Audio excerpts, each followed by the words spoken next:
Good morning विद्यार्थी मित्रों, केम छो?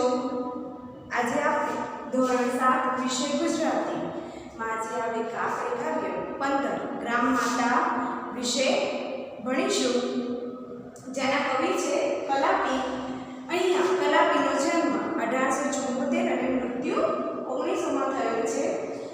આ કાવ્યનો પ્રકાર ખંડકાવ્ય છે. વિદ્યાર્થી મિત્રો, ચાલો આપણે થોડું કલાપી વિશે જાણીએ. કવિ કલાપીનું મૂળ નામ સુરસિંહજી તખ્તસિંહજી ગોહિલ હતું.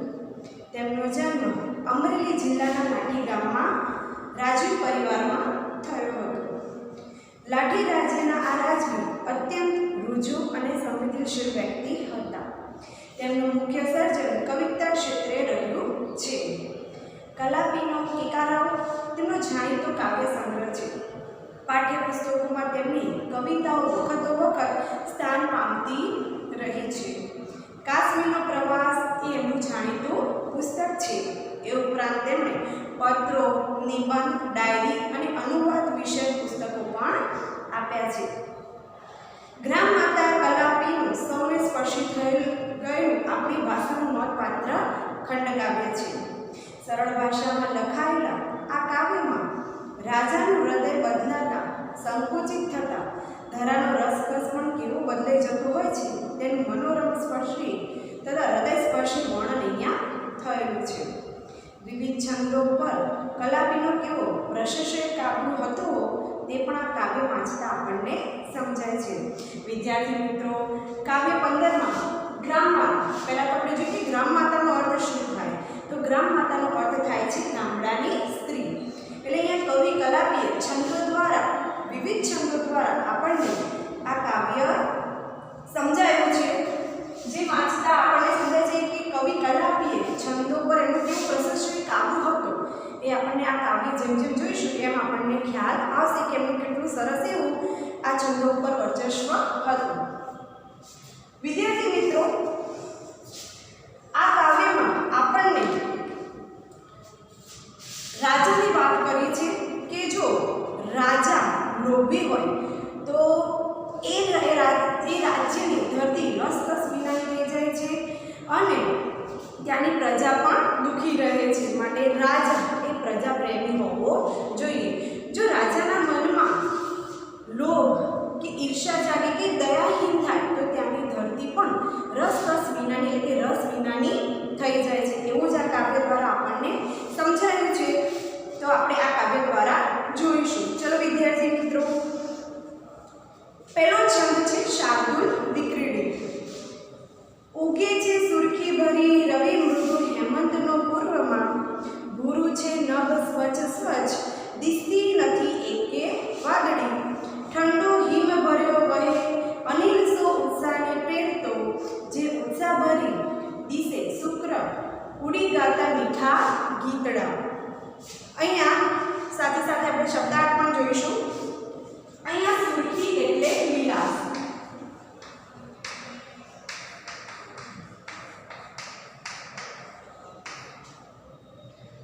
મૃદુ એટલે કોમળ,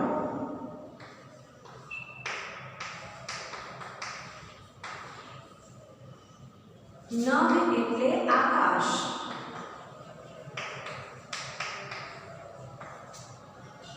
અનિલ એટલે પવન,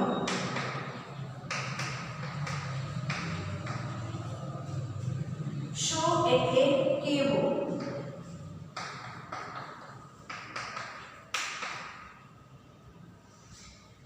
શુક એટલે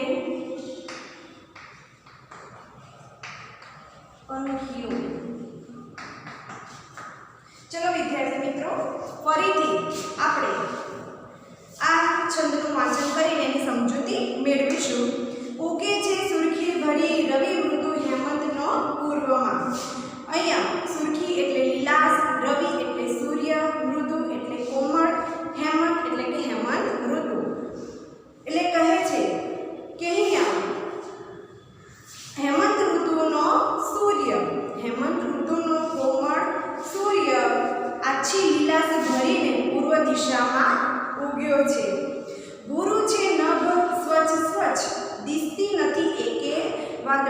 એટલે નભ એટલે આકાશ, દિસતી એટલે દેખાતી નથી. એટલે કહે છે કે આકાશ ભૂરું અને સ્વચ્છ છે, દિસતી નથી એ કે નથી વાદળી, એટલે કે એક પણ વાદળી દેખાતી નથી.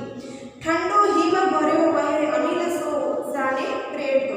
અહીંયા હિમ ભર્યો એટલે કે બરફ જેવો, અનિલ એટલે પવન, શો એટલે કેવો, ઉત્સાહને પ્રેરતો એટલે કે ઉત્સાહને જગાવતો. એટલે કહે છે કે બરફ જેવો ઠંડો પવન કેવો વહી રહ્યો છે જાણે ઉત્સાહને જગાવતો હોય. જે ઉત્સાહ ભરી દિશે સુખ ઉડતા ઉડી ગાતા મીઠા ગીતડા. એટલે કે જે ઉત્સાહને ભરીને અહીંયા સુખ એટલે કે પંખીઓ ઉડે છે અને મીઠા ગીતડા ગાય છે. ફરી એક વખત જોઈએ વિદ્યાર્થી મિત્રો.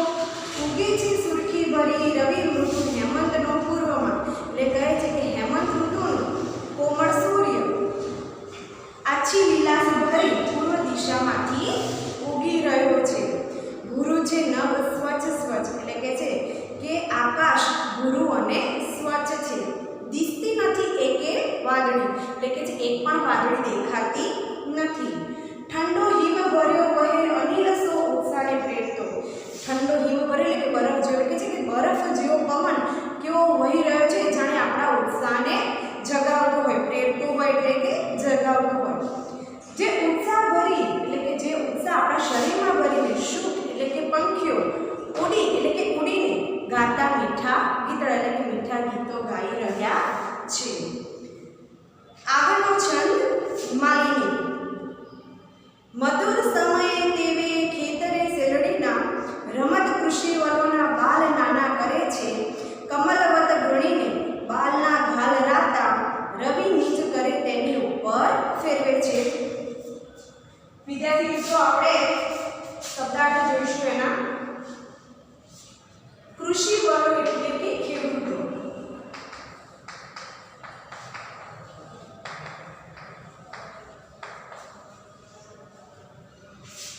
કમલવત એટલે કે કમળ જેવા,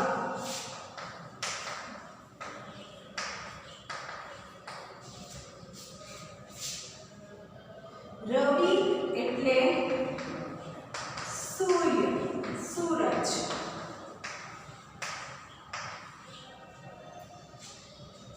નીજ એટલે પોતાના,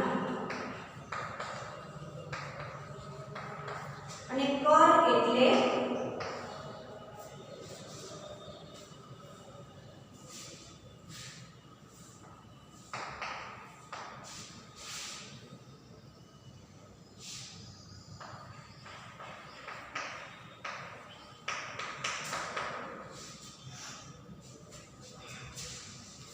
વિદ્યાર્થી મિત્રો માલિની છંદ વિશે આપણે સમજીશું. મધુર સમય તેવે ખેતરે શેરડીના, શેરડીના એટલે કે શેરડીના એટલે કે છે મધુર સમય એટલે કે તેવા મધુર સમયે શેરડીના ખેતરમાં રમત કૃષિવલોના બાલ નાના કરે છે. એટલે કે છે કૃષિવલો એટલે કે ખેડૂતોના, બાલ એટલે બાળકો, નાના બાળકો રમત કરે છે. ફરી એક વખત. મધુર સમયે તેવે ખેતરે શેરડીના એટલે કે છે આવા મધુર સમયે શેરડીના ખેતરમાં રમત કૃષિવલોના બાલ નાના કરે છે. એટલે કે છે કૃષિવલો એટલે ખેડૂતોના, નાના બાલ એટલે નાના બાળકો રમત કરે છે. એટલે કે છે તેવા મધુર સમયે શેરડીના ખેતરમાં ખેડૂતોના નાના બાળકો રમત કરે છે. કમલવત ગણીને બાલના ગાલ રાતા રવિ નીચ કર તેની ઉપર ફેરવે છે. કમલવત એટલે કમળ જેવા, એટલે કે છે કે બાળકના રાતા એટલે કે કોમળ જેવા ગાલ ગણીને રવિ એટલે સૂર્ય, નીચ એટલે પોતાની, કર એટલે કિરણો તેની ઉપર ફેરવે છે. એટલે કે છે બાળકોના કોમળ જેવા ગાલ ગણીને અહીં સૂર્ય પોતાની કિરણો તેમના ગાલ ઉપર ફેરવે છે. ફરી એક વખત જોઈએ વિદ્યાર્થી મિત્રો. આવા મધુર સમયે શેરડીના ખેતરમાં ખેડૂતોના નાના બાળકો રમત કરે છે. અહીંયા કમળ જેવા બાળકોના ગાલ ગણીને રવિ એટલે કે સૂર્ય પોતાના કિરણો તેની ઉપર ફેરવે છે. આગળનો છંદ છે અનુષ્ટુપ. વૃદ્ધ માતા અને તાત તાપે છે સગડી કરી, અહો કેવું સુખી જોડ્યું કરતાય નિર્મળ દિશે. એટલે કહે છે વૃદ્ધ માં અને તાત એટલે કે માતા અને પિતા. તાપ છે સગડી પર એટલે કે સગડી ઉપર તાપ કરે છે એટલે કે છે વૃદ્ધ માતા અને પિતા સગડી કરી છે, અહો કેવું સુખી જોડું કરતાય નિર્મળ દિશે રે. અહીંયા કરતા એટલે ભગવાન.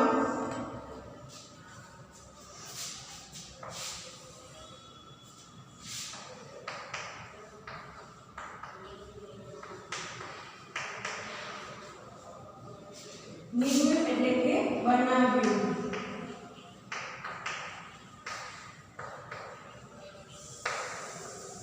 જો વિદ્યાર્થી મિત્રો ફરી એક વખત, વૃદ્ધ માતા અને તાત તાપે છે સગડી કરી એટલે કહે છે વૃદ્ધ માતા અને તાત એટલે કે પિતા. વૃદ્ધ માતા અને પિતા સગડી કરી તાપ કરે છે, અહો કેવું સુખી જોડું કરતાય નિર્મળ દિશે. એટલે કહે છે કે અહો કેવું સુખી જોડું કરતા એટલે કે ભગવાને નિર્મળ એટલે કે બનાવ્યું છે. આગળનો છંદ છે વસંત તિલકા. ત્યાં ધૂળ દૂર નજરે ઉડતી પડે છે ને અશ્વો પર ચડી નર કોઈ આવે, ટોળે વળી મુખ વિકાસી ઊભા રહીને તે અશ્વને કુતૂહલે સૌ બાર જોતા. શબ્દાર્થ જોઈશું વિદ્યાર્થી મિત્રો. એના અશ્વ એટલે ઘોડો,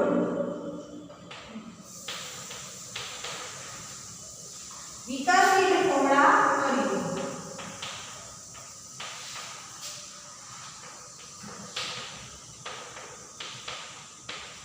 અને કુતૂહલ એટલે આશ્ચર્ય સાથે.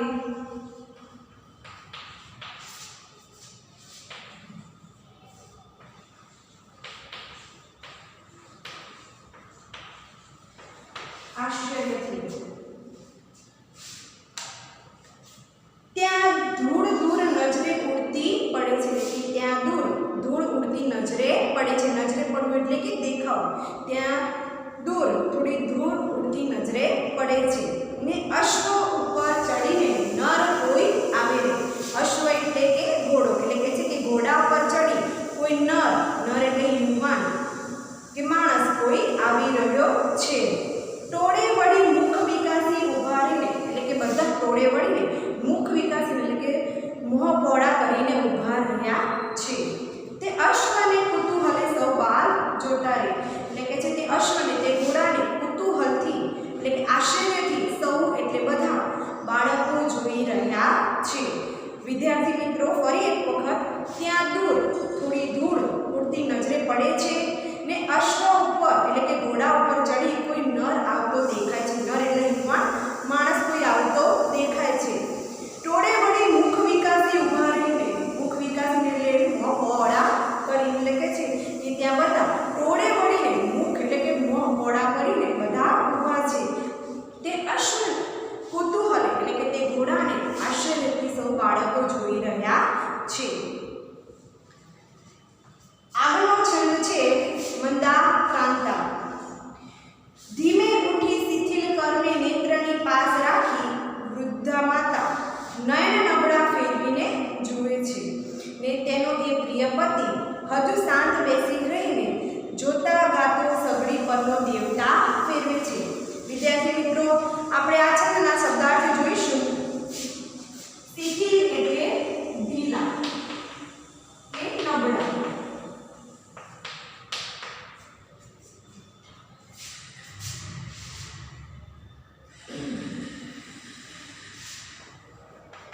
નેત્ર એટલે નયન આંખ,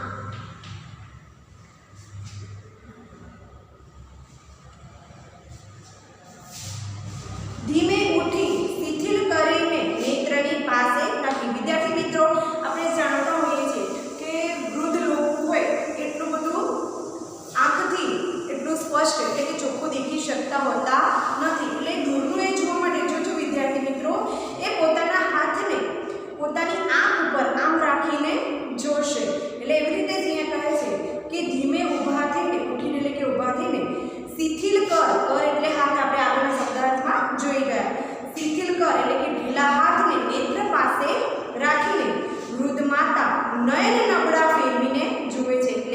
માતા પોતાના ઢીલા હાથને પોતાની આંખો પાસે રાખીને પોતાના નબળી આંખો ફેરવીને જુએ છે ને તેનો એ પ્રિય પતિ હજુ શાંત બેસી રહ્યો, તેનો જે પ્રિય પતિ છે એના પતિની વાત કરી છે કે એનો પતિ હજુ શાંત બેસી રહ્યો છે.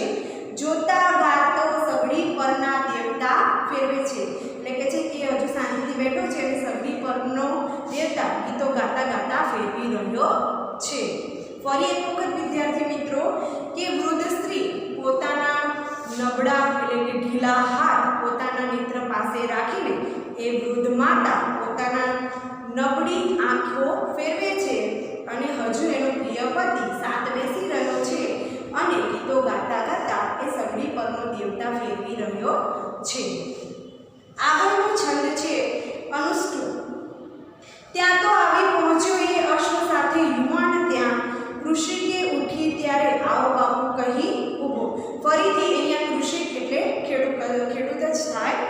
ત્યાં તો એટલામાં એ અશ્વ સાથે એટલે કે ઘોડા સાથે યુવાન ત્યાં આવી પહોંચે છે.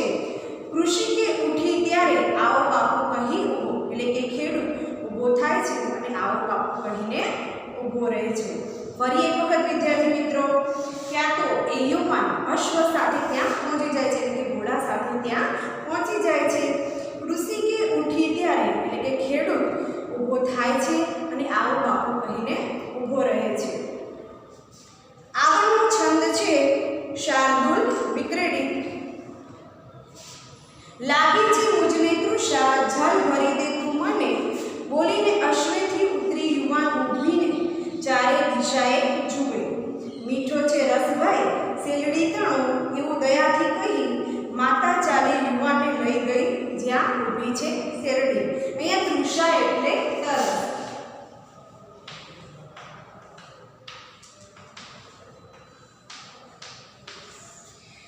વિદ્યાર્થી મિત્રો ફરી એક વખત અહીંયા એ યુવાન ઘોડા પરથી ઉતરે છે અને કહે છે કે મને તૃષા એટલે કે તરસ આપી છે, તરસ લાગી છે, જળ જરી દે એટલે કે મને જળ તું ભરી દે. એમ બોલીને અશ્વથી પોતે એ યુવાન નીચે એટલે કે ઘોડા પરથી નીચે ઉતરે છે અને ચારે દિશામાં જુએ છે. ત્યાં પેલી વૃદ્ધ માતા મીઠો છે રસ ભાઈ શેરડી તણો, એટલે કે છે કે શેરડીનો રસ ભાઈ ઘણો મીઠો છે એવું દયાથી કહે છે.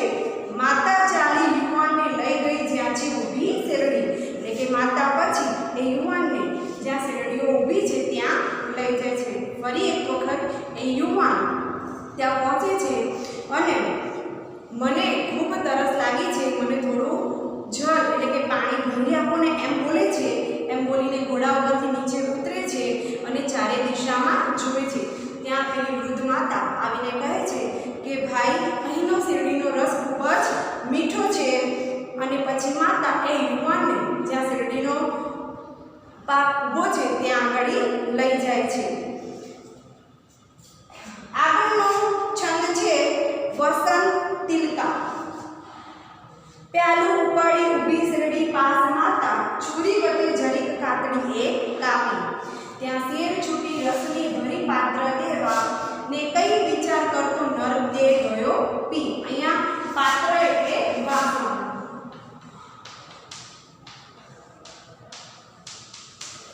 વિદ્યાર્થી મિત્રો પ્યાલું ઉપાડી ઊભી શેરડી પાસે માતા, એટલે કે અહીંયા એ માતા શેરડીનું પ્યાલું લઈને ત્યાં એની પાસે શેરડી પાસે ઊભી રહે છે અને છુરી વડતી જરી એક કાતડી કાપે છે. ત્યાં તો શેર છૂટી રસની ભરી પાત્ર દેવા, ત્યાં તો શેરડીમાંથી રસની શેર છૂટે છે અને પાત્ર ભરાઈ જાય છે. ને કંઈક વિચાર કરતો નર તે ગયો પી, એટલે કે કંઈક વિચાર કરતો એ નર એટલે કે યુવાન એ શેરડીનો રસ પી જાય છે. વિદ્યાર્થી મિત્રો ફરી એક વખત કવિ કલાપીએ આ કાવ્ય દ્વારા સુંદર સવારમ સાથે સાથે ખેડૂત દંપતીનું અને લોભી રાજાનું વર્ણન કર્યું છે કે ઉગી છે એટલે કે સરસ મજાની સવાર ઉગી છે, આકાશ એકદમ સ્વચ્છ છે, ભૂરું છે અને એક પણ વાદળી દેખાતી નથી. ઠંડો હિમ ભરે ઉત્સાહ જગાવતો પવન વહી રહ્યો છે. અને એ ઉત્સાહને ભરીને અહીંયા પંખીઓ ઉડી રહ્યા છે અને મીઠા ગીતડાઓ ગાઈ રહ્યા છે.